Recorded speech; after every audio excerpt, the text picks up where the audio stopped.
Heyman bringing his team back into shape as we return to the Wisconsin 13, Colorado 7 UPA College Ultimate Championships. Kyle, what's going through his mind? What has he got to say? Obviously, do more of what they're doing. Heyman's just trying to fire his team up for the last few points of this game, try to push through the end.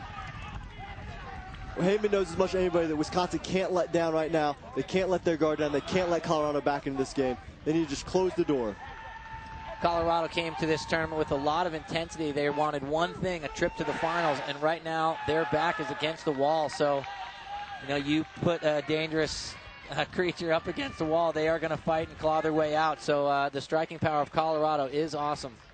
Well, now we can see what Colorado's really made of. If they don't keep going after it, we can see that they're not national champions, and Wisconsin is the true one.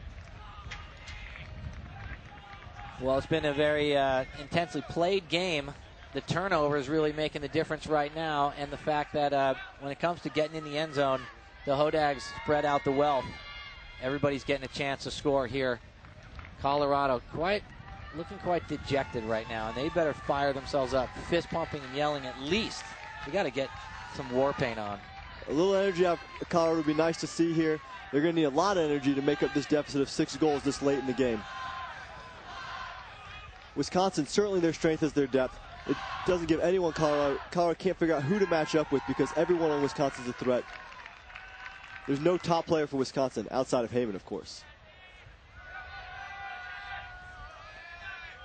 And the pull comes up. Davidson pulls it down, finds Dahl in the middle. Wisconsin coming out with his zone, and Dahl puts up a big backhand, but can't complete it. Number 19 from Wisconsin, Shane Hohenstein with the D, and Malachek goes right back at it, but Lockie cannot come down. Salvio, a little pressure on the defensive end of that. Kittredge picks it up, and Colorado's working again. That's only Wisconsin's 4th turnover of the game. Locke just missed the disc on that one and hit his wrist instead of his hand. That would have just about shut the door on this game.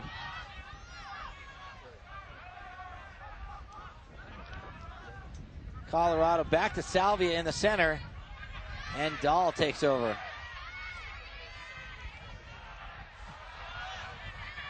Dahl trying to find Kittredge, finally gets him. Kittredge hits the break mark, throw continuation to Salvia. Salvia with the disc being marked by Malachek out there. Oh, and a little miscommunication with Bo Kittredge leads to a turnover. It's Wisconsin's disc again. They've already turned over once this point. I would bet they're not going to turn over again.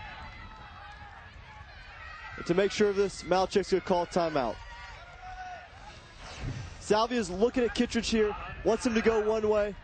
Kittredge doesn't make a decision, just stands there. Salvia puts it out, and Kittredge didn't go. Ends up being on the ground, and it's Wisconsin's disc. So a timeout for the Wisconsin Hodag. They needed to go to the sidelines to get the silver dagger and polish it up. It's pretty much what's next for them at this stage of the game. Wisconsin 13, Colorado 7. And as the two teams converse, led by Dan Heyman there, Wisconsin has done nothing wrong. Malachek in there, drawing a play, trying to guarantee that their team does not turn the disc over another time on this point, and really just puts the nail in the coffin here. And in stark contrast, that is Colorado. The coach doesn't have any answers for the performance of his team right now. The reliance of a few strong players hasn't come through. And it looks like the Hodags have been out-hustling them most of this game.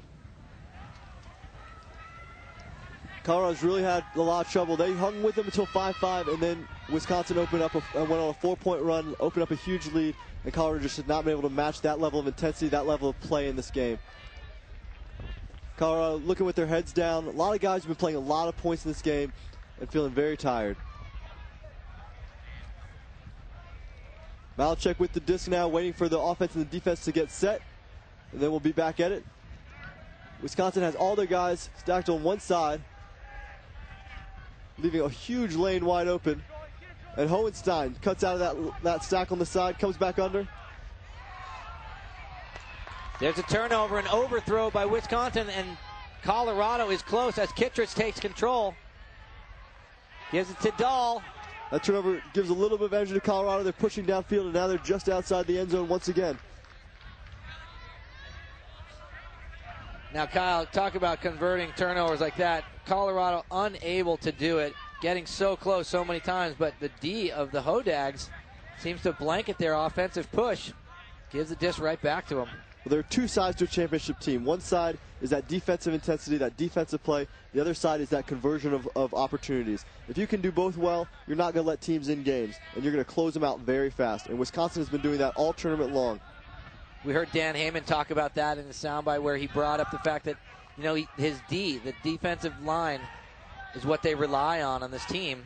And with that, they get scoring chances just as a byproduct. Absolutely. The defense is going to create offense. Mac Taylor with the disc here, calling a foul on Will Lockey. No contest.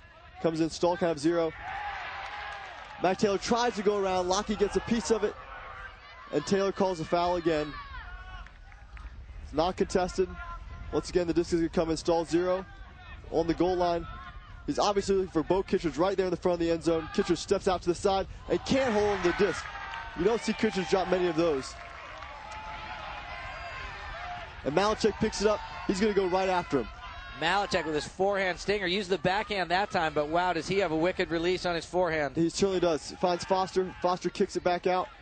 And now Wisconsin's off to the races. Hohenstein with the disc. Back to Malachek. Malachek's looking deep again. He's only got eyes for the end zone when he gets the disc. And he puts it up deep. Sees Lockey. Is he going to stay in bounds?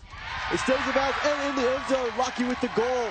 And 14-7 Wisconsin. It's a game point. Perfect marksmanship from that forehand snap from Malachek.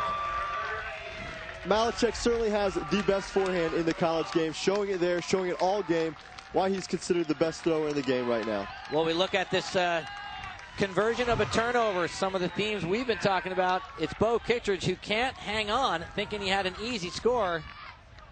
And Wisconsin comes right back at it, using their depth, and then Malachek with that wicked forehand way deep to Jim Foster, or to Will Lockey, excuse me. And you know, Kittredge is on both sour ends of that cup right there. He dropped the disc in the end zone, and then he gets thrown around by Malachek. Will Lock stoked. Wisconsin really showing their depth here, really showing all of their talent.